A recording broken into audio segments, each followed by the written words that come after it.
number 5 spot we have the Yeti Crab. Living in the waters near Antarctica, these fuzzy little crabs have hairy lower halves and rock-hard shells on their backs. They live in complete darkness at depths of more than 7,800 feet. And these little crabs don't like to be away from each other, so they usually just sit on top of one another in a big heap. And these crabs survive by growing their own food, well, kind of anyway. Their distinctive hair on their bodies is scientifically known as setae, and this serves as a filter when their favorite food, which just so happens to be bacteria, grows. When females lay eggs, they move into cooler waters to protect the embryos that line their bellies. Number 4. Sea pigs. The sea pig lives deep in the abyss of the Atlantic, Pacific, and Indian Ocean, typically at depths of 3,000 to 4,000 meters. The way they eat is through their cloaca, and that's also known as their butt. They also use this for breathing. The sea pig doesn't have firm skin. It's actually quite squishy, which causes it to be a host for parasites such as small snails and crustaceans. While roaming the seafloor, this little sea pig uses hydraulic pumps that inflate their legs full of water as it searches for food. And a really surprising fact about these little guys, sea pigs don't even have a brain. When this creature feels under attack, it contracts its muscles and propels its inner respiratory organs out of its butt. They do this to confuse their attacker.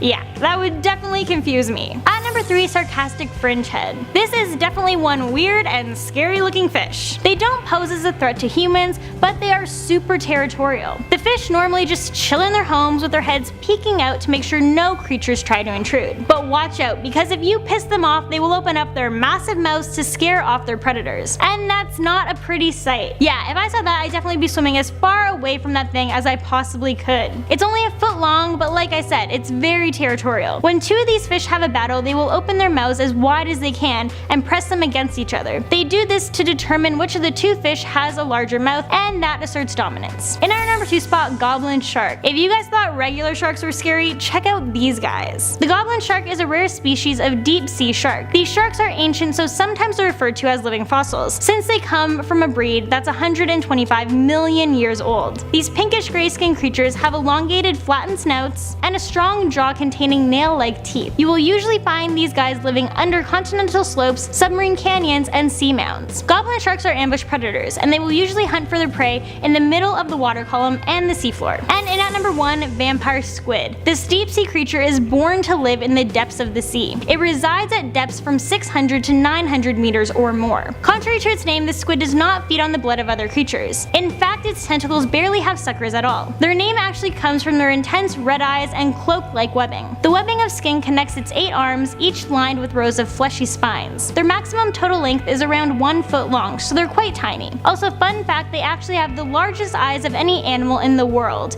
proportionally speaking. Kicking off at number 5, the Caleuche, which perhaps is one of the most terrifying modern instances of the term ghost ship and one of the most profoundly tragic unsolved mysteries of the deep blue sea. The Caleuche, which was publicly dubbed the Ghost Yacht, was a 9.8 meter catamaran which was found drifting listlessly 88 nautical miles off the northeastern coast of Australia on the 20th of April 2007. The 3 men aboard, who were all residents of Perth in Western Australia, were all incredibly experienced sailors. They were 56-year-old Derek Batten and brothers Peter Tunstall and James Tunstall, who were 69 and 63 respectively. Their whereabouts still remains a mystery to this day, and the fate of these 3 men perhaps may never be known. What made it even stranger is that when the Caleuche was eventually found by the Coast Guard, there were no signs of distress, no signs of boat damage, or even a struggle between the 3 men. It was as if they just vanished out of thin air. Coffee cups were left out and all the life jackets on board remained stowed away, indicating that the trio never felt at risk. In an even more curious turn of events, rescue teams discovered video footage of the 3 men on a handheld camera, seemingly hours before they disappeared. It showed them fishing, relaxing in the sun with the motor off, and offered no clues as to how these 3 experienced sailors disappeared at sea. Although an inquiry was later drawn, no definitive conclusions were ever reached, and only theories remain about the ultimate fate of the Caleuche. Coming in at number 4, the Lady Loverbond. Of course, no list would be complete without a good old sea shanty of jilted lovers and ghostly revenge. As the legend goes, the Lady Loverbond was a schooner that is alleged to have been wrecked on the Goodwin Sands just off the southern coast of Kent on the 13th of February 1749. But if you ask any old sailor worth their salt, they'll tell you that it just so happens to have a habit of reappearing every 50 or so years as a ghost ship. As the story goes, the captain of the ship, a man named Simon Reed, had just been married to his bride Aneta and was celebrating the joyous occasion with a cruise bound for Oporto in Portugal. Now, it is high time to mention that a long-standing sailor's superstition was that back in the day, it was grave bad luck to bring a woman on board, and in many ways, the legend of the Lady Loverbond is a cautionary tale that exemplifies that fact. According to the tale, the ship's first mate, a man named John Rivers, was a rival for the hand of the captain's young wife, and in a jealous fit of rage, he killed the crewman manning the ship's wheel and steered the vessel into the treacherous Goodwin Sands, killing absolutely everyone on board. And if you're asking me, that is a stark overreaction. But nevertheless, since that fateful day in 1749, the Lady Loverbond has been sighted on numerous occasions with an ethereal, ghostly glow, eternally bound to wander the ocean. Next up at number 3,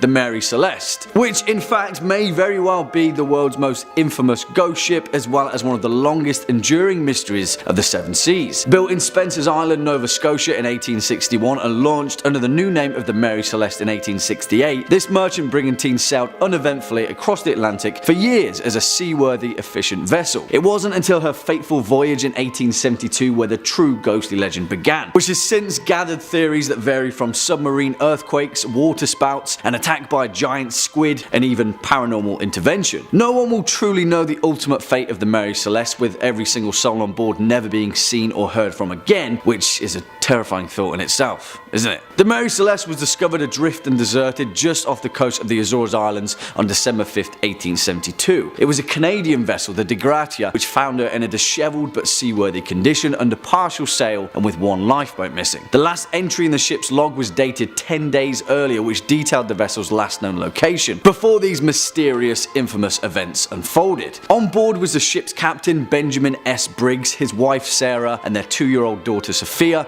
and 8 seasoned crew members, all veterans of the sea. It poses the question, what dire threat did the Mary Celeste face that caused a highly experienced captain to abandon his ship? Nothing was stolen, all of the crew's possessions and cargo were exactly as they'd left them, but in all likelihood, we may never know. Swinging in at number 2, the Flying Dutchman. Of course, this legendary vessel couldn't not make this list. The ghost ship that can tragically never make port, doomed to navigate the perilous ocean for eternity. In actual fact though, the Flying Dutchman has had such an impact on nautical culture that it's easy to overlook the treacherous tale of its origin. It is thought that the legend of the Flying Dutchman first originated from the 17th century golden age of the Dutch East India Trade Company, a mega corporation that had a stranglehold monopoly on the Dutch spice trade that ran throughout the 16 and 1700s, where tale was told of a Dutch man of war that was lost just off the Cape of Good Hope. Purportedly, every soul on board perished after being ravaged by a violent tempest. The following few days, numerous other trading ships reported seeing a ghostly, ethereal vessel out in the foggy mist of the ocean, flying the exact same colours as the Dutch vessel. Since then, the Flying Dutchman has gathered notoriety as the worst omen you could ever hope for of a phantom ship that heralds the demise of an entire crew, with sightings continuing all the way into the 19th and 20th centuries. In fact, perhaps the most recognised sighting was by King George V himself during a 3-year voyage in 1881 just off the coast of Australia. He noted in his personal log that 13 people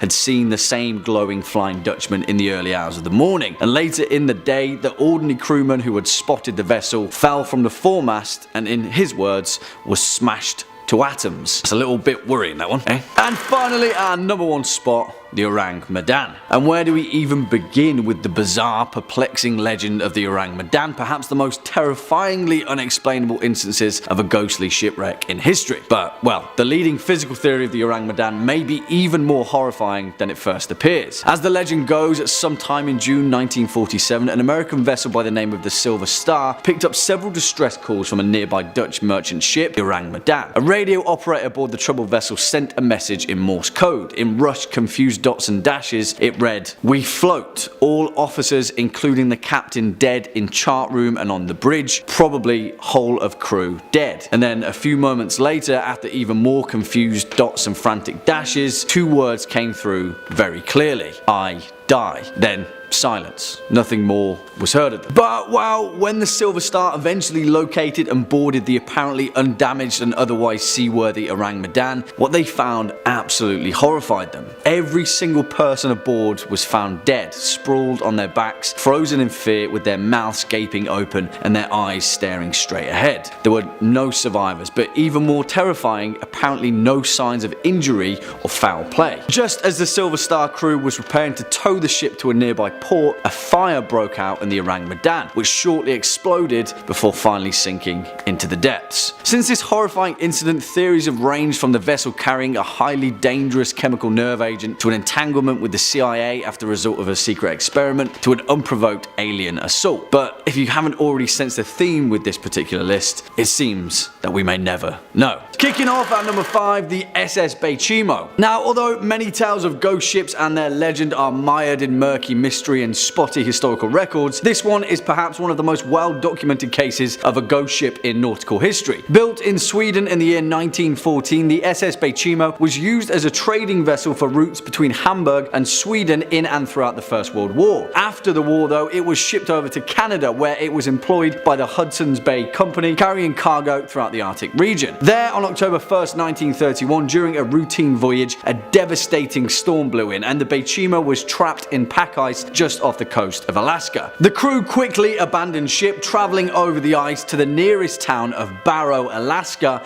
where they took shelter. Several days later, after the storm had subsided, the crew returned to retrieve their precious cargo, only to find that the SS Baychimo had disappeared. Her captain decided that she must have broken up during the storm and sunk, but a few days later, an Inuit seal hunter told the captain that he had spotted the Baychimo nearly 50 miles away from their initial position. As the story goes, the Baychimo didn't sink at all, and for several decades after her abandonment, she sailed the Arctic coast completely unmanned. In fact, the SS Baychimo was seen on numerous occasions throughout the following century, and several crews even managed to board her. In fact, the last recorded sighting was by a group of Inuit in 1969, a staggering 38 years after she was abandoned. Her ultimate fate? No one knows, but it's safe to say that somewhere out there in the frozen north, the SS Baychimo is still sailing. Next up at number 4, the Jenny. Now, this one is a little bit murkier, to say the least, and historical accounts have varied from person to person. One thing always remains the same though: if the accounts are true, then this nautical tale is perhaps one of the most bleakest and most despairing cases of a crew being lost at sea. As the story goes, the Jenny, an English schooner that set sail from its home port of the Isle of Wight in 1822, became frozen in an ice barrier just off the Drake Passage sometime in its voyage in 1823. Nearly a decade later, in 1840, the stark remains of the ship had been dislodged by the ice, only to be discovered by a nearby whaling ship. As some accounts tell, when the crew first saw the ship, they saw 7 figures standing to attention on the main deck, and so thought that the vessel was manned. As they got closer though, they discovered the grim truth. The 7 figures standing to attention were in fact frozen in place, turned to ice by the Arctic cold. Things only got worse from there though, and as the crew of the whaling ship explored the vessel, they found more and more bodies frozen in time deeper below the deck. As some reports go, as the crew came to the captain's cabin, they found him frozen in place with a pen in his hand. The final note written in his log read May 4th, 1823. No food for 71 days. I am the only one left alive. Yeah, spooky stuff. Coming in at number 3, the SS Valencia. Now, this one's a little bit more interesting, to say the least, because it's a verified fact that the wreckage of the SS Valencia can still be seen to this day, scattered along the beach and rocky shoreline of Vancouver Island's West Coast Trail. After the ship struck a reef during a storm in 1906, the wreckage of the SS Valencia was considered to be the worst maritime disaster along the western North American coast, otherwise known as the Graveyard of the Pacific. The Valencia was a small ship, a passenger steamer that had a long history of carrying both passengers, cargo and troops, but at the time of her ruin she was operating as a tour boat, often running routes from San Francisco and up to Seattle. During the wreckage, tragically 136 souls were lost, with rescue efforts unable to access the Valencia in the ravaging storm. But our ghostly tale lies with those that tried to escape. You see, as the legend goes, in panic the crew launched all of the Valencia's lifeboats, going against the captain's orders, all of which went horribly wrong. 3 flipped on descent, dozens more capsized after reaching the water, and the last one disappeared out into the waves. Since the disaster of the SS Valencia, countless sailors and fishermen have reported sightings of these lifeboats listlessly floating upon the water during particularly calm days at sea. As some of the tales go, these lifeboats are still filled with the skeletal remains of the lost souls of the SS Valencia. Next up, at number 2, the Copenhagen. And it's quite the title really, because the Copenhagen is considered by most to be one of the greatest maritime mysteries of the modern era, with only whispers, rumours and speculation as to its ultimate fate. Built for the Danish East Asiatic Trading Company in 1921, it was the world's largest sailing ship at the time, and primarily served as a sail training vessel for young cadets. In the eyes of many, it was the most impressive sailing ship ever built. However, as the story goes, on September 21st, 1928, the Copenhagen departed from northern Jutland for Buenos Aires on its 10th and ultimately final voyage. A total of 75 people were aboard, and the journey was planned to span all the way to Melbourne, Australia, and then back to Europe. But tragically, as we know,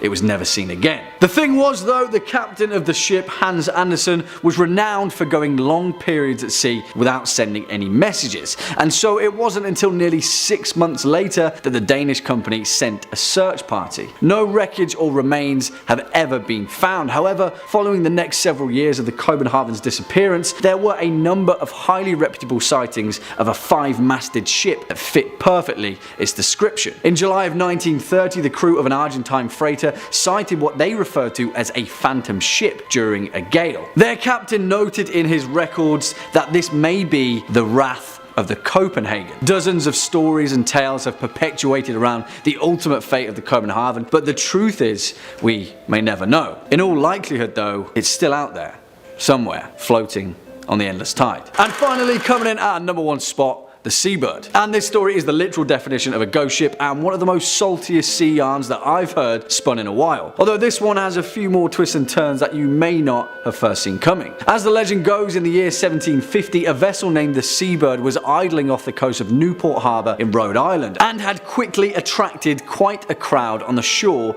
due to its elaborate craftsmanship. Soon enough though, the crowd of onlookers noticed that there was something strange about the Seabird. There was no one manning the ship, not a soul in sight. As the legend goes, several moments later, the ship, as if by a supernatural wind, perfectly sailed itself through the rough breakers of the beach, gently landing on the nearby Easton's beach. There, a few brave souls boarded the vessel, only to find the Seabird completely deserted, save for a boiling kettle on the stove, and strangely enough, breakfast already prepared at the table. Now, some accounts state that a group of fishermen had passed the Seabird a few hours before and had even spoken to the captain themselves. Where had the crew gone? What had happened in the few hours that had passed since their last sighting? The truth of it is that no one may ever know, and such is the nature of ghostly tales from the sea. But, well, this is where things get a little stranger still, and take this final caveat with a pinch of sea salt. But as the legend goes, decades later, an old sailor reported to a New England journalist his deepest, darkest secret. In a fit of rage, he had murdered his entire crew just before making port, throwing their bodies into the ocean. And the name of that ship? Well,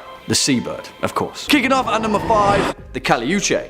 And for this first foray into these particular ghost ships that haunt the sea, we're going to be heading over to the mythologies of Chile and the many legends that have been built around its coastal landscape. One of those, according to Chilean legend, is that of the Caleuche, a large ghost ship that sails the seas of Chiloé, a small island just off the coast, where it only ever appears at night. The ship itself is said to appear as beautiful, cast in a bright white light, an enormous vessel with 3 masts and 5 sails each. It is said that when the Caleuche appears, it is always at night and always full of lights, with the sounds of a great party and a feast on board. Quickly though, it disappears, plunging back beneath the murky depths. Interestingly enough though, although this vessel is said to be similar to the Flying Dutchman, there is a boatload of mythology relating to this particular legend. One of these versions claims that the vessel is crewed by the drowned, souls lost at sea, who are brought to the ship by 3 mythological figures in Chilean legend. 2 sisters, one of them the Sirena Charlotta, a type of mermaid, and the other the Pincoya, a type of water spirit said to protect the Chilean coast. And then their brother, the Pincoy, their male counterpart, who has the body of a sea lion. It's pretty cool. Once aboard, the perished souls can resume their existence in an eternal reverie of adventure on the high seas. However, there is a much more sinister version of this legend, which states that the crew of the Caleuche instead sailed the Chiloe archipelago, luring fishermen and sailors toward it with an enchanting music to enslave them as part of their crew for eternity, where they are twisted and then contorted and put to work in their afterlife. Yeah, I'm pretty sure I prefer the first one, actually. Swinging in at number 4, the Eliza Battle.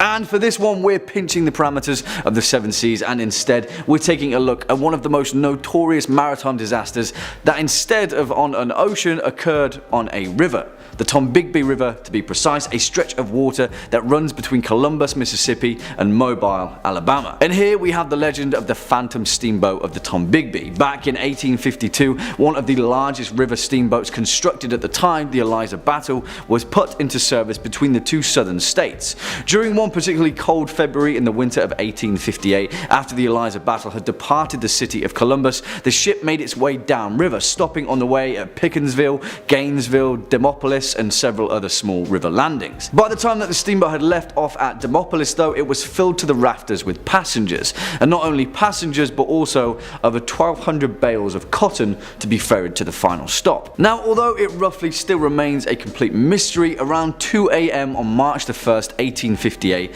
about 30 miles downriver from Demopolis, the crew of the Eliza Battle awoke startled to discover that the cotton bales on the main deck were on fire. Flames soared and quickly engulfed the ship's hull, soon spreading out of control despite the frigid temperatures attributed to the odd, gusty evening. The boat continued onward, though, the entirety of the exterior completely engulfed in flames and cut off from their lifeboats. The passengers, many of them who had awoken dressed in their night clothes, were forced to plunge into the icy river below. Now, some of them survived, mainly by floating atop the remaining cotton bales, but all in all, over 33 people lost their lives, both crew and passengers included. The Eliza Battle quickly sank beneath the water, the wreckage of which still lingers at the bottom of the Tombigbee River. It's said that on a particularly cold and windy night, the Eliza Battle will emerge from the icy fog engulfed in flames, once again a warning sign of an oncoming ill omen. Next up at number 3, the fire ship of Baie de Chaleur. Which, I mean, come on guys, that's probably the most awesome sounding title to anything on this historical list, right? The fire ship of Baie de Chaleur sounds like something that Geralt of Rivia himself would sail down to Skellig after a summer in Toussaint, but whatever, that's by the by, because this vessel in question actually takes us over to the eternally autumnal eastern tones of New Brunswick, Canada. Now, the fire ship of Baie de Chaleur is also more commonly referred to as the Chaleur Phantom or the Phantom Ship, and it often takes the form of a series of ghost lights just before a storm, appearing as a large 3-mast galley. Now, the actual mechanics of this phenomenon are dubiously debated, and many believe it's caused to be down to either the weather phenomenon of St. Elmo's fire or an undersea release of natural gas after a patch of rotting vegetation just off the New Brunswick coast. I mean, that's a completely different story entirely, but what we're concerned with is the actual origin of the fire ship, the history of which is equal parts tragic and gruesome. As the legend goes, back in 1501, a Portuguese captain had spent a year pillaging the coast of Baie de Chaleur, capturing Mi'kmaq natives for the slave trade. However, his cutthroat agenda was miscalculated, as a year later, when he returned to the region on his second voyage, he was captured, tortured and killed by the Mi'kmaq people in revenge for their kidnapped tribesmen. The legend didn't end there though, because a year later, the brother of the Portuguese captain sailed to the bay in search of his missing sibling, and upon seeing the same flags, the Mi'kmaq people attacked the ship, setting it ablaze whilst it was moored in the bay. Cut off, burning, and with certain death facing them, the sailors swore to haunt the bay for 1,000 years as their blazing fire ship sank into the Bay of Chaleur. Now, whilst later both Mi'kmaq and Portuguese casualties washed up on the shores of the island, the bay itself is said to be haunted by those that perished, often appearing as distraught sailors and warriors, their flesh burnt by the fire ship. Swinging in at number 2, the Princess Augusta. And on the topic of ghostly phenomenon, this particular apparition is perhaps one of the most well documented ghost ships of the 18th century, although the actual history behind it is shrouded in intrigue. Although the folklore account of this particular vessel is based upon the historical wreck of the Princess Augusta, a ship that sailed out of Rotterdam in August 1738 under the command of Captain George Long, in more modern records it is commonly referred to as the Palatine, where the Palatine Light, the apparition in question, famously gets its name. And the reason for that is down to the nature of the ship. Alongside 14 of his crew, Captain Long's directive was to transport 240 German immigrants from the Palatinate region of the Rhineland to build a new life for themselves in Philadelphia. However, we know that this is the tale of a ghost ship, and from the offset their vessel was afflicted with some terribly tragic luck. Not long after passing through the Atlantic, the Princess Augusta's water supply was contaminated, causing a fever and flux to spread through the ship, killing 200 of its passengers, half the crew, and the captain himself. The ship's first mate, Andrew Brooke, quickly took command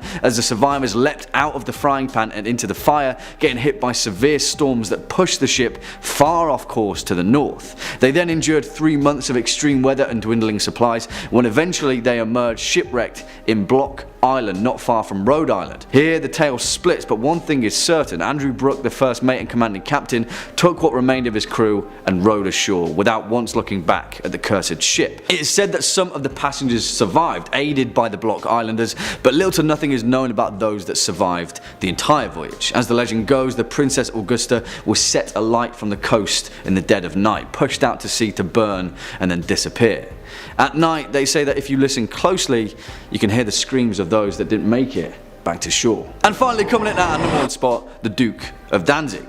And for our most terrifying ghost ship on this list, of course it has to be a brutal and bloodthirsty pirate ship, a privateer that plundered her way across the Caribbean, notoriously in the name of her royal namesake, the Duc of Dantzig. This ship's seafaring career was relatively quiet for the first few years of service, mainly acting as more of a letter of marque, a deterrent more so than a private man of war. However, her fate quickly changed after changing command and sailing under the French captain Francois Aregnadour. Now, his intentions were to sail and plunder his way across the 7 seas, and plunder he did from Liverpool to Barbados, capturing and scuttling more ships than he could count on his way. However, despite being a vessel of the French Empire, strangely enough, sometime after late June 1812, the Duc of Dantzig just disappeared, although there are several records catching a glimpse of her around Canada, but she was never seen again. After the last mention of her, it was thought that she'd been destroyed by a tropical cyclone or sunk in the night after an encounter with a British frigate. However, as the legend goes, that was not the last of the Duc of Dantzig. After the golden age of piracy had been sated, a captain by the name of Napoleon Gallois relayed his records of a French frigate encountering the wreck of the Duc of Dantzig drifting listlessly at sea. As his crew witnessed, the ship itself was covered from helm to hull in dried blood, and in staggered rows were the putrefying corpses of her crew, many of which were brutally crucified to the masts or the deck. Strangely enough, there were no signs that she had been in recent battle. In fact, despite the blood, she was pristine, no shot holes, and her sails and rigging intact. After searching the ship, Gallois' crew found a stack of blood-stained papers identifying the captain as the same Francois Aregnadour. And then, as they left, the crew of the frigate set the brig ablaze, forever to be buried at sea, along with her mystery. Starting off this countdown, we have the lamprey.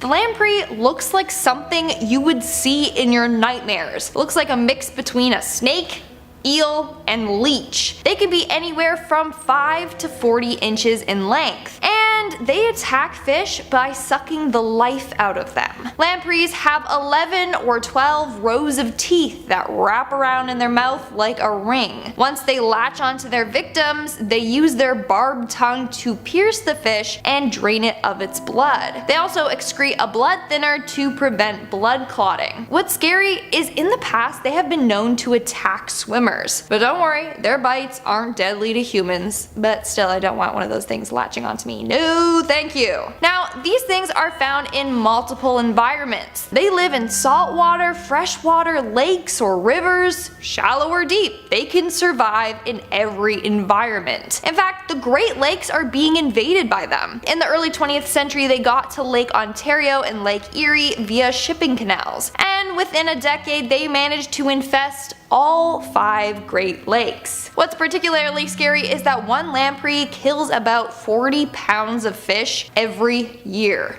Those things are bloodthirsty. Coming in at number 4, we have tardigrades. When I first saw this thing, I was like, that's no way that's real. It looks like the caterpillar from Alice in Wonderland or something like that. So these creatures are often called water bears or moss piglets. And if you look at the photos of them, you'll see why. They got some plumpalicious bodies. So these creatures have 8 legs and hands with 4 to 8 claws on each. I mean, they kinda look cute in like a weird messed up way, but they're definitely not. There's something weird about them. They got this weird mouth with sharp teeth that extend outwards, allowing them to suck out nutrients from plants and microorganisms. And these things are almost indestructible. They can even survive in outer space. These things have been found from deep seas to even sand dunes. If an apocalypse happened, they would still be floating around in the ocean. Like, they can go up to 30 years without food or water, and can survive in both absolute zero or above boiling temperatures. Now, these things are pretty small, which makes them less terrifying. They range from 0.05 millimeters to 1.2 millimeters in size. Now, although they look squishy, they are actually covered in a tough cuticle, which they shed in order to grow. So yes, it's small and chubby looking, but there's just something about it that makes it so unsettling. In our 3rd spot, we have the viper fish. One of my biggest fears while swimming in the ocean is when my leg touches something that I can't see. Like, it's just immediate panic for me. I don't know what it is. It could be a garbage bag for all I know. But to me, it feels like a slimy tentacle that can grab me and pull me underwater. Now, I'm mentioning this because this creature's color is so dark that it makes it virtually invisible in the depths of the ocean. So divers could be out exploring and not even know that this creature is lurking right next to them. So the viper fish can be anywhere from 30 to 60 centimeters in size, and it has a large mouth with needle-like teeth. They also have very creepy, beady little eyes. But what's interesting is that these fish actually can see in color, so that's just a little fun fact. Now, you don't want to get too close to these guys if you can help it, because they're considered one of the fiercest predators of the deep. And they have very big stomachs, so they can take down a lot more than they look like they are capable of. Moving on to number 2, we have the sarcastic fringe head. Okay, so like, I'm picturing a fish with like bad bangs that goes like, oh wow, I'm so impressed, blub blub. That would be funny. But no, this thing is highly aggressive. So this fish lives in the Pacific waters off the coast of North America. What they like to do is hide out in an area that covers them completely, and then they just stay there and stalk their prey. When anything comes close to it, it launches out and attacks them. Now, what makes them so terrifying are their Demogorgon-type flaps around their face that open up to make them look intimidating. Either that, or it kind of looks like the poison-spitting dinosaur from Jurassic Park. Anyways, it uses this creepy mouth to attack its prey. Now, these things are scared of nothing. They are known to attack creatures way bigger than them. In fact, there's one video of a fringe head swallowing a whole damn octopus. And what's worse is that they have been known to attack divers. If they can take down a massive octopus, just think about what they could do to us. In fact, divers have shared stories of their encounters with this fish, and it ain't pretty. They will latch onto you and refuse to let go. And in our number 1 spot, we have the goblin shark. If you thought that last creature was bad, wait till I tell you about this one. So the goblin shark is referred to as a living fossil. This is due to the fact that it was thought to have gone extinct millions of years ago. But in 1898, a goblin shark was spotted off the coast of Japan. Researchers realized that the shark was indeed still alive, and in fact, it barely changed over time. It looked like it just never evolved. So these creatures can grow 12 feet long and can weigh up to 460 pounds. It was thought that 13 feet was the biggest they could grow, but in 2000 they found a giant goblin shark that was 20 feet long. So now researchers say that they have no real idea about how big they can truly get. Now this thing has one of the creepiest looking faces. It's got a super long nose with weird Voldemort nostrils, pink flesh making it look like it was skinned alive, and of course it's got some weird sharp teeth. Oh, but it gets worse. These sharks don't hunt their prey down. Instead, they wait for their prey to come to them. They just chill in the water, and when a fish gets close to them, they launch their jaws out and clamp down right on them. Yeah. Their top and bottom teeth are attached to ligaments, so it can reach out and extend its mouth to grab its prey. And its mouth moves decently fast. It can launch out at about 10.1 feet per second, and its mouth opens super wide. It can open at a 111-degree angle, so its prey stand no chance. They think they're safe, then all of a sudden they are swallowed whole by this monster. Number 5 on this list is a giant eel. This is a true story that comes in from a Reddit user, RCMW181. They write, an old World War II ammunition ship off the south coast of England was full of brass-topped shells. Most had been taken by divers over the years, and it was now very rare to see them, apart from a pile in one corner of the ship. The pile of shiny brass metals was miraculously untouched and remarkably clean after spending years underwater, and you only found out why if you swam near them. Out of the murky darkness, the largest eel I have ever seen snakes forward. Without exaggeration, this thing had a head the same size as a horse's head full of jagged teeth. I could not see the body as it looped into the dark and deeper into the ship. No one got near those shells. Turns out for years this thing had been guarding the shiny brass shells, slithering over them, making them shine. We found out at a bar later that he was famous in the area, and many people went to the wreck just to see him. No idea why this giant creature was guarding them like a dragon and its horde, but some said eels are like magpies and like shiny things. There are multiple scary discoveries in this story in my opinion. First off, a Reddit user just glosses over the fact that they're in a sunken World War II munitions ship. They don't say so, but I would have imagined that people would have died on that ship when it sunk, and there may have even been some remains of the dead still down there. Then to come face to face with a giant eel that is extremely protective over these brass shells would be terrifying. If that was a giant moray eel, then those creatures can grow up to 2.5 meters in length and can be very deadly in the water. Had that creature interpreted what our diver was doing as threatening, then they may not have made it to shore later that day to be able to share the story. Number 4 on this list is a freezer. This story from a Reddit user is just all kinds of creepy. Count_Dynamo writes, I've done a number of dives, and the strangest thing I ever saw was a large deep freezer with a heavy industrial chain wrapped around multiple times with about 5 cinder blocks attached. It was very rusted, and the deep freezer itself had to have been 30 years old, probably more. This was about 90 feet just off of Vancouver Island, Canada. The situation gave myself and the other divers the heebie-jeebies. Logged the GPS and depth coordinates and notified the police. We were able to find out what was inside since one of the divers had friends with the local police. 10 porcelain dolls. Now for starters, I'm actually kind of happy that they found porcelain dolls inside that freezer, because when I was initially reading that story and heard about a freezer that was locked up and weighed down, I initially thought of a dead body, but having 10 porcelain dolls raises a lot of questions. Were these dolls potentially cursed and that was the only way to get rid of them? If you've ever come in contact with a cursed doll, then locking it up is the first thing to do. Ed and Lorraine prove it with their handling of the Annabelle doll. If these dolls are cursed though, then this discovery gets even more scary. Clearly, whoever locked them in that freezer threw them to the bottom of the ocean and didn't want them to be found. Bringing them back up to the surface probably wasn't the best idea. Number 3 on this list is a color change. Now, a color change doesn't really sound that scary at all, but in this particular case, it's definitely pretty creepy. A diver writes, I was diving off the coast of Fiji and we went through a natural tunnel, like a 10-meter cave/passage through a rock formation. So we start swimming through the cave and suddenly the light was weird, like the blue tint from the water has been replaced by a red one. Now all divers will know that this isn't only weird because the color changed, but also because red is the first color to disappear after a certain depth, usually between 30 to 40 feet, and we were well over 70 feet. Also bear in mind this was late morning on a sunny day. So imagine this scene. Me and my dive buddy are going through an underwater cave and suddenly everything, for no apparent reason, is tinted red, a color that you were literally supposed to be unable to see while diving at that depth during the day. Upon exiting the cave, everything was back to blue. I thought it was just me, so I didn't signal to go back up. After the dive, my buddy asked me if I'd seen the water tint red as well.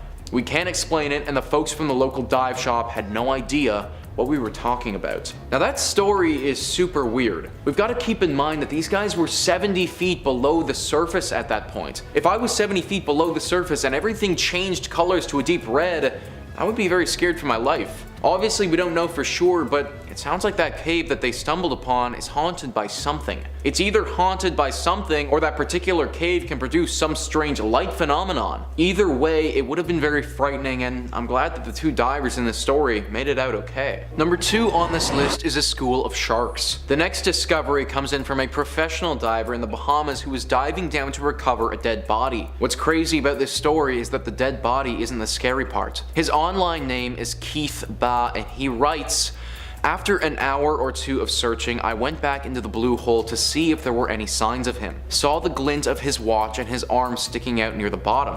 Started descending down to the bottom to recover the body. On the way down, realized that the bottom was a school of sharks that must have been there for breeding. So many sharks that they blocked the view of the actual bottom. Descended into darkness, grabbed his arm, couldn't stand to look at the body, and started ascending. The sharks followed and were circling around the both of us. Had to take a break at halfway at around 60 feet as to not get the bends. Extremely scared.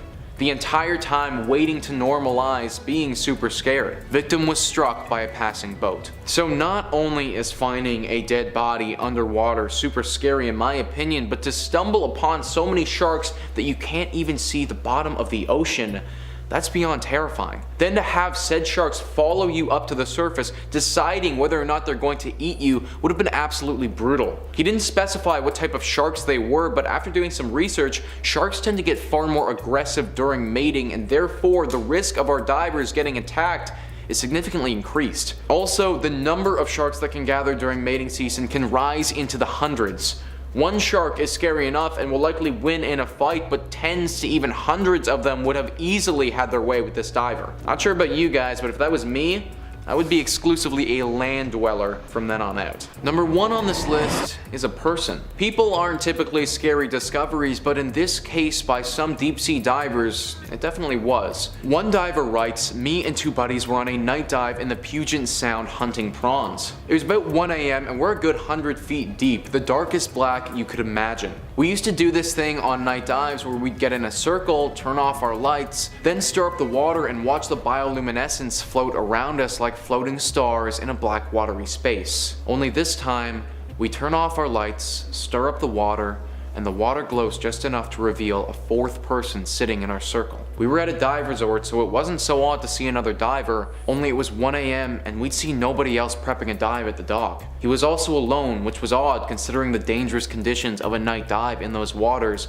and he had no fins or gloves. I don't know how he swam so well without fins or didn't get hypothermia without boots or gloves. We wore dry suits because it was so cold, but this dude was in a wetsuit with exposed skin. We thought we saw a giant gash on one of his legs. So the 3 of us all notice him and we're too scared to move. I can hear my buddies panting in their regs and the guy just smiles, waves, and then swims away. Whenever you think you're alone and someone just shows up like in an alley at night, it's weird. 100 feet underwater at night is terrifying. After reading this story, I got some serious ghost vibes. Now obviously I can't know for sure and those divers didn't either, but this man just appeared out of nowhere and had a giant gash on his leg. He also wasn't wearing the proper gear and they didn't see him enter the water when they were getting ready to go. Potentially, rather than just be another diver out and about, This is the ghost of someone who went diving and died. Now their spirit just swims through the ocean for eternity. I've read a lot of ghost stories and reports of sightings before, and that has all the telltale signs of one. Number 5 on this list is a mistake. So I know that's kind of weird. How do you discover a mistake? Well, in a story from One Dumb Diver, and yeah, that is their actual handle,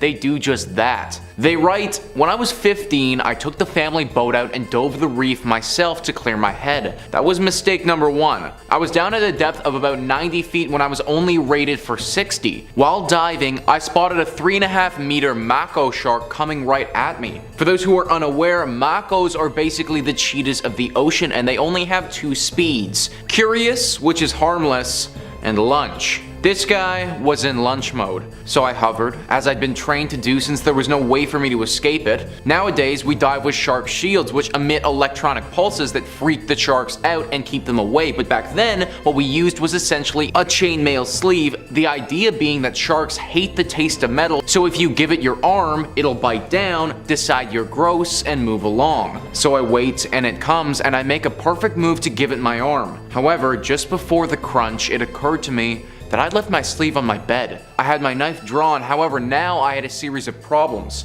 I had a huge open gashing wound on my arm from the bite in open water and trailed blood everywhere. Once the shock wore off, you realize that you're in salt water, and salt water and open wounds, they don't feel too good. In a panic, I dropped my weight belt and shot up to the surface without any sort of waiting period. Because I hadn't been paying attention to the currents, I was approximately a quarter mile downstream of my boat, which means I had to swim up to it. So I end up racing back to shore with nothing more than a tourniquet to staunch the bleeding. Long story short, my series of unfortunate self-inflicted events earned me 172 stitches, boatloads of physical therapy because the shark had actually bitten down into my tricep and detached it, and easily identifiable scars on one of my arms for the rest of my life. So that story right there, folks, is why I personally don't think I'm ever going deep sea diving. I love sharks, they're super cool, I love to learn about sharks, but I am more than happy to keep them in a tank at the aquarium and learn about them in that way. Swimming with them or discovering one in front of you on the day that you also forgot your protective gear, not something that sounds like a great time. Number 4 on this list is a barracuda.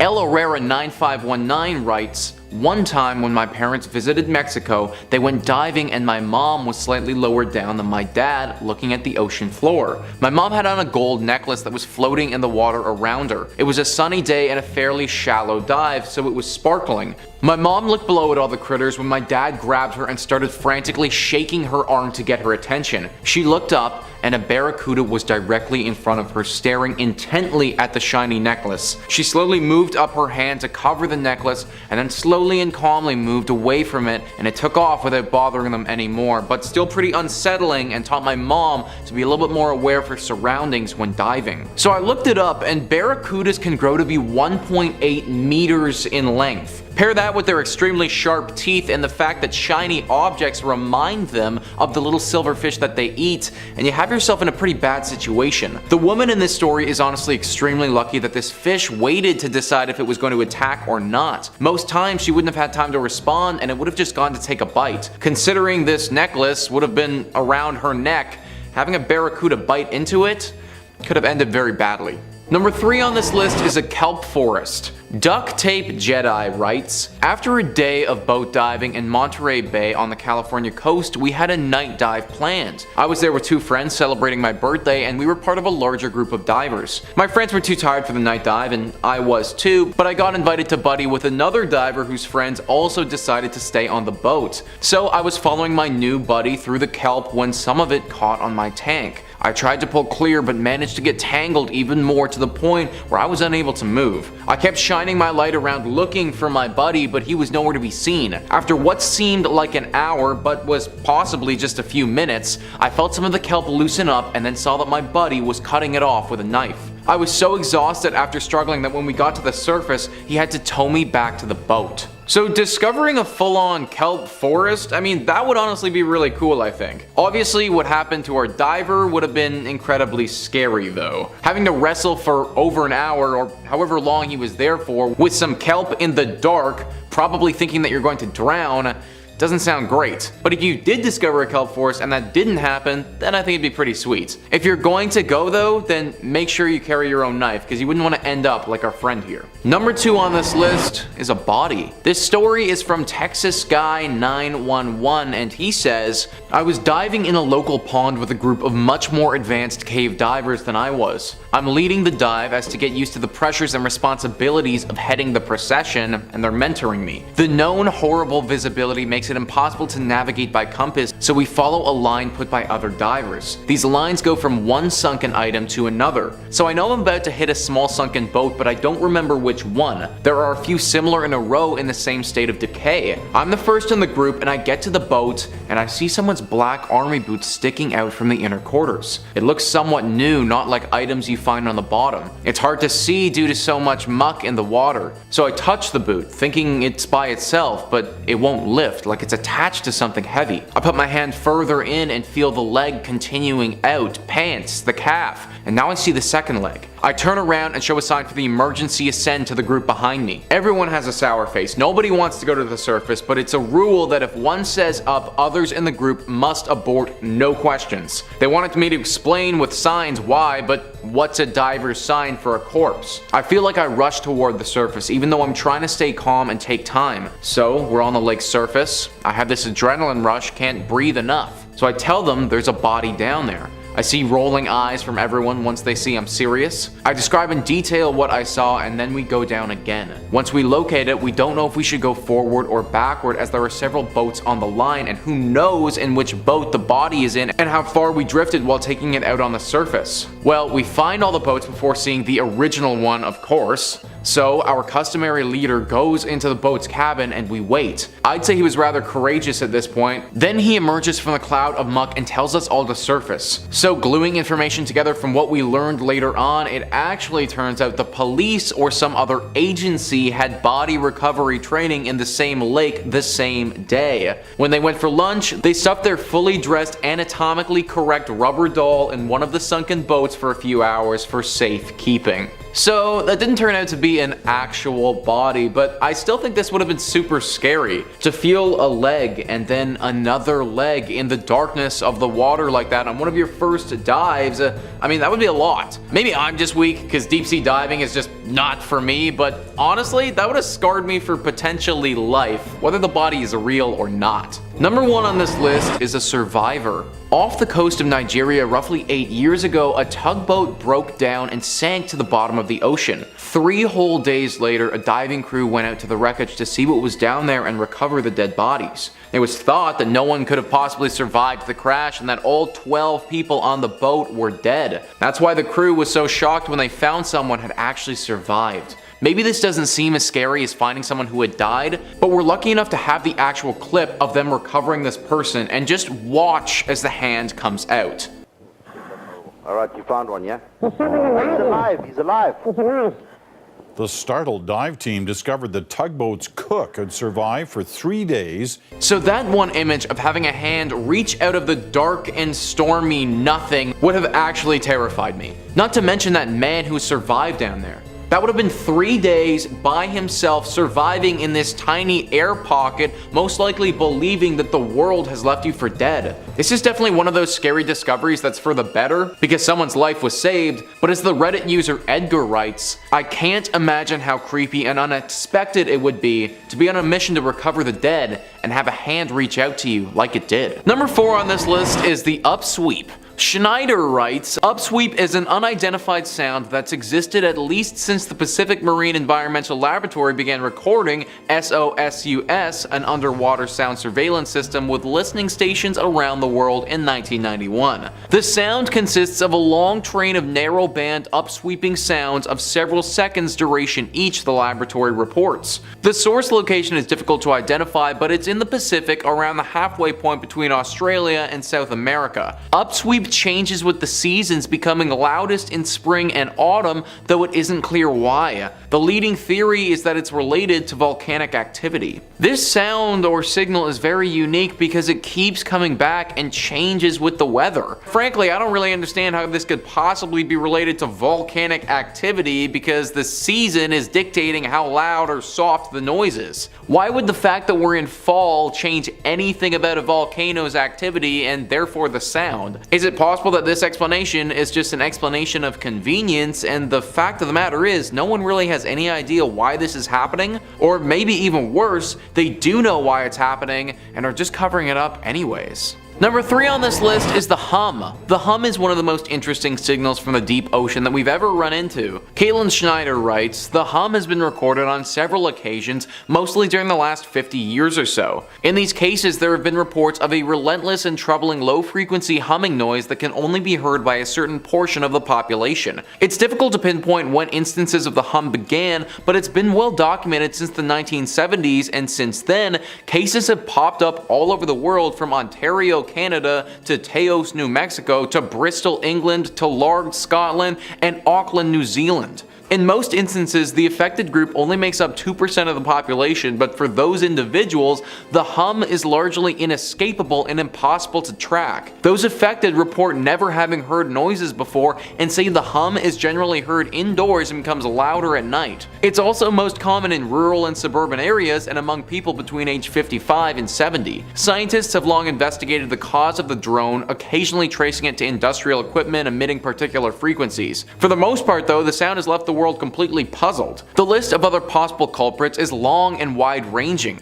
Wireless communication devices, power or gas lines, electromagnetic radiation, radio waves, earth tremors, or the ocean are all suspects. Because the hum appears and disappears, and because the cause may vary from case to case, the phenomenon still baffles researchers. At this point, a few things are clear. The hum is real and likely a byproduct of 21st century living. They think that this sound might come from the ocean, but they're also really not that sure. This is one of those ones that just really doesn't make any sense. Caitlin writes at the end there that it might be a product of 21st century living, but I frankly don't understand that. How is our way of living causing this hum to come from the ocean all around the globe at totally random times? Also, why is it that people from the ages of 55 to 70 are more affected by this? It's stuff like this that reminds me that we aren't as smart as we think we are. Sometimes I think that we're so advanced that we have it all figured out, but then I'm reminded that there's just this massive hum that occasionally happens which nobody knows why. What it means or what it could do is all a mystery, which honestly adds to the scare factor. Number 2 on this list is Skyquakes. So when you hear Skyquakes, you probably don't think that they have anything to do with the water, but they actually do. Caitlin Schneider says that Skyquakes, or unexplained sonic booms, have been heard around the world for the last 200 years or so, usually near bodies of water. These head scratchers have been reported on the Ganges in India, the East Coast and inland Finger Lakes of the US, near the North Sea, and in Australia, Japan, and Italy. The sounds, which has been described as mimicking massive thunder or cannon fire, has been chalked up to everything from meteors entering the atmosphere to gas escaping from vents in the Earth's surface, or the gas exploding after being trapped underwater as a result of biological decay, to earthquakes, military aircraft, underwater caves collapsing, and even a possible byproduct of solar and or Earth-based magnetic activity. So there's a lot of explanations there, but I want to circle back to the one about gas getting trapped underwater. Apparently the gas gets trapped and then causes an explosion. Well, what if a ton of gas gets trapped? What if so much gas gets trapped that the explosion doesn't just cause a sound, but actually causes a catastrophic event? It leads to a huge tsunami that just wipes out an entire city. If this is the explanation for the sound, then I don't see why that isn't possible. Which would mean that whenever we hear such a thing, it's just a potential natural disaster waiting to happen. All that makes it a pretty scary sound if you ask me. And finally, number 1 is the bloop. Potentially one of the most infamous sounds ever recorded from the ocean, the bloop has kept experts guessing for years. In 1997, a super low frequency but massively powerful sound was heard in multiple spots around around the globe. Experts think that it originated off the coast of South Africa, but are not 100% sure. The fact that it was heard repeatedly over and over again during the summer of 1997, but then was never heard of after that. No one really knows what caused this massive sound, and maybe the most terrifying part is that scientists haven't ruled out something organic. Something organic means something living. A massive, massive creature that would break records for anything that we've ever seen before. Far larger than a blue whale, the largest known creature on the planet. This would be groundbreaking if it was something organic and would totally change the way we look at the ocean. Conspiracy theorists have thought that the government does know what it is and is actually keeping it under wraps for fear of how the public will respond. Some people even believe that it might be Cthulhu, the ancient god written about in the Lovecraftian universe. Now, once again, the most accepted explanation is that of a massive iceberg scraping the ground, but if that's what caused it, then why did it keep happening over and over again? Comment down below what you guys think is the true cause of this bloop, because I truly have no idea. And there you have it, guys. That is our list of the top 5 terrifying signals that came from the deep ocean. Please comment down below what you thought about this list and some other crazy signals or sounds that you know about from the sea. Also, please hit the like and subscribe button. Thank you so much for watching. I've been your host, Nicholas Blaylog, and I'll catch you next time.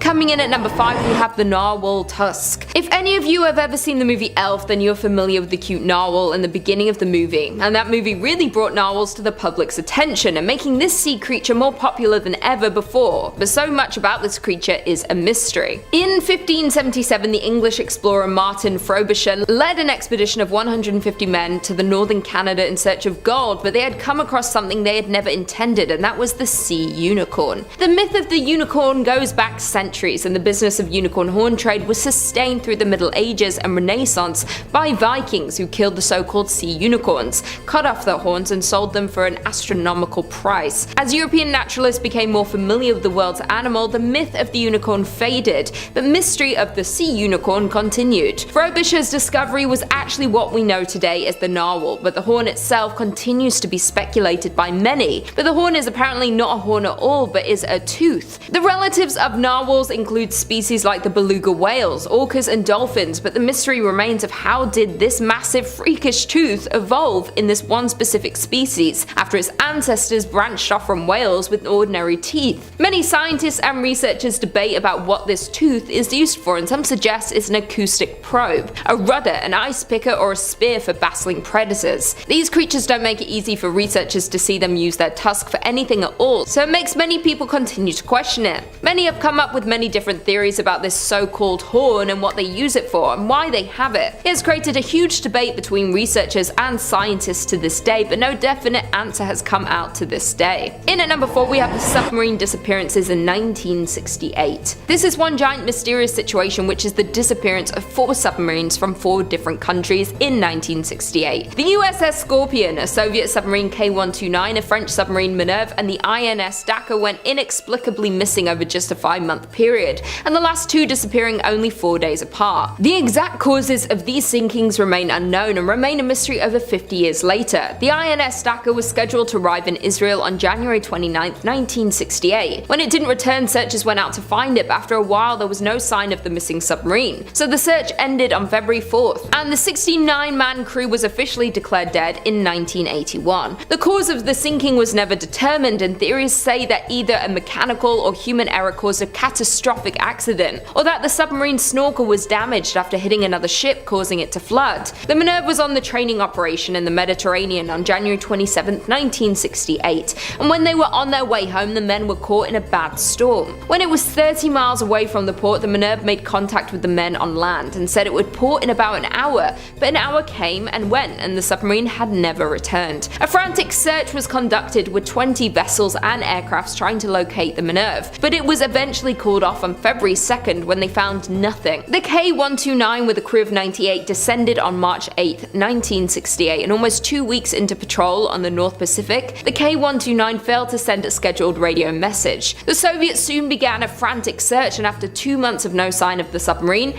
they gave up their search. The cause of the ship sinking remains unknown and will likely never be known. Almost 3 months after the K-129, the USS Scorpion, a nuclear-powered attack submarine with a crew of 99 men, went missing in the Atlantic while on its way back from a patrol in the Mediterranean. It was sent out on February 15, 1968, and toward the end of its patrol, it radioed that it was expected to return on May 27th. But as you can guess, the USS Scorpion would never return. Like the others, many searched for the lost ship, but on June 5th, the Scorpion and its crew were declared presumed lost. Over the years, there have been multiple searches for these submarines, but only parts have been recovered, and it's considered one of the biggest mysteries that happened in the sea. No one knows why so many went missing in such a short amount of time, how exactly they went missing for so long, and what exactly made these vessels disappear. And this is a mystery we may never get the answer to. Coming in at number 3, we have the Bermuda Triangle. Named for the triangular shape of around 500,000 square miles of ocean between Miami, Bermuda, and Puerto Rico, for centuries the Bermuda Triangle has been mystified as a harrowing patch of ocean where sailors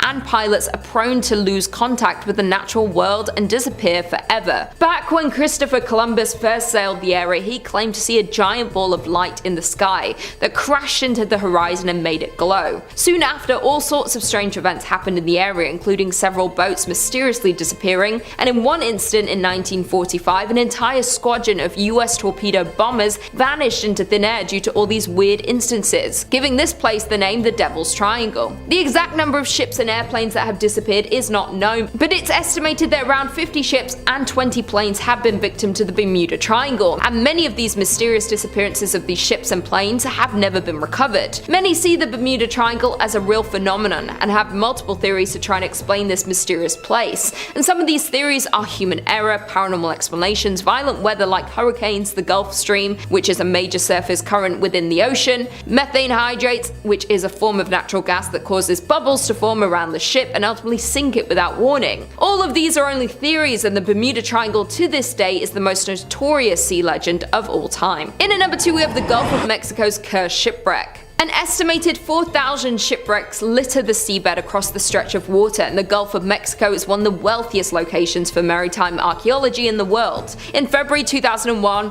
oil workers for ExxonMobil were laying some pipeline when they happened to stumble upon a shipwreck about 2,600 feet deep. After discovering the wreckage, a team was assembled to explore this mysterious ship, but nothing seemed to go right. The exploration submarine malfunctioned right as it was getting ready to go down to check out the wreck, and that was only the beginning of these mysterious malfunctions. Others include video monitors going out whenever they fired their thrusters, sonars breaking, and hydraulics going haywire with no explanation for any of these problems. After nothing working and things continuing to break, the Navy sent a researcher submarine down to investigate the wreckage, and on the way down it suddenly self-destructed, and somehow when it finally did get to the wreck, its arms were too short to reach anything. 6 months later, in July in 2002, a team working aboard the NR-1 decided to launch a robotic sub down to the wreck site, but the malfunctions continued. The second the rover entered the water, it veered to the right and went out of control. The tether had caught in the propellers, which caused the vessel to smash into the underside of the ship, and the rover was never recovered. Later in the summer of 2002, the curse would continue as a ship from Sustainable Sea Program of the NOAA offered to pick up artifacts from the site. The first time the vessel attempted to leave the dock, debris was lodged in the propeller. The second time, the propeller locked and the ship ended up in dry lock, needing repairs. Over the years, many others have tried to learn more about this wreck, but little was found, and what was found wasn't at all helpful.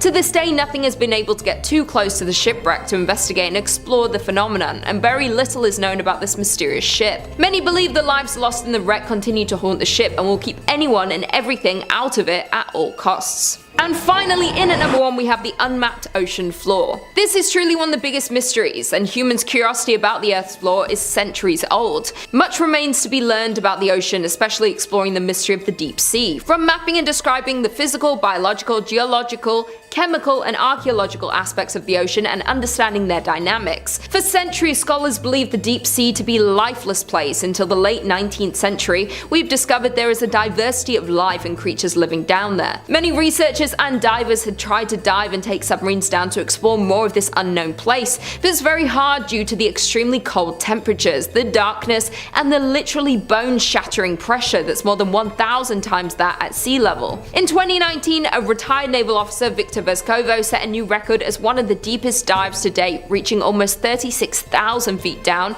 in a submarine into the deepest place on Earth, the Marianas Trench. The ocean covers more than 70% of the planet's surface, driving weather, regulating temperature, and ultimately supporting all life's organisms. Throughout history, the ocean has been a vital source of sustenance, transport, commerce, growth, and inspiration. But to this day, more than 80% of the ocean remains unmapped, unobserved, and unexplored, and it's still unknown how deep the ocean really is. Given the high degree of difficulty and cost in exploring our ocean using underwater vehicles, researchers have relied heavily on technologies such as sonar to generate maps of the seafloor, but currently less than 10% of the global ocean is mapped using modern sonar technology, and only about 35% of the United States have been mapped using modern methods. As we go deeper into the ocean floor, it's too deep for this modern technology because it's too remote and dark for this type of visual mapping. So if you go swimming in the ocean, it's very unknown of what is swimming and living below you. But scientists and researchers continue to develop technologies to unlock the many secrets of the ocean.